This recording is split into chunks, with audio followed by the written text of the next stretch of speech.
Бейбіт шерулерге қатысты заң жобасы 2020 жылы ең көп талқыға түскен құжаттардың бірі. Соңғы 3 жылда қоғам бұл тақырыпта белсенділік танытып жүр. Қазақстан стратегиялық зерттеулер институтының басшысы Алуа Жолдыбалина қоғамдық талқылаулар заң жобаларының жетілуіне үлкен үлес қосады дейді. Енді біз рұқсатын алмай-ақ тек қана хабардар ету негізінде, принцип негізінде жаңағыдай бейбіт шерулерді, жиналыстарды өткізуге мысалы біз толыққанды құқық беріп отырмыз.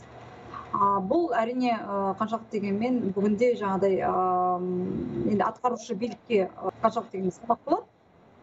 Сонымен қатар сенаттың жаңағыдай мәжіліспен жаңағыдай түзету енгізіп отқан тағы да бір шешімі ол өткізілетін орындардың санын ұлғайтып отыр. Яғни тек қана бір орын емес, екі орын емес, әрбір аймақта белгіленген жаңағыдай 3-тен кем емес орындардың белгіленуі.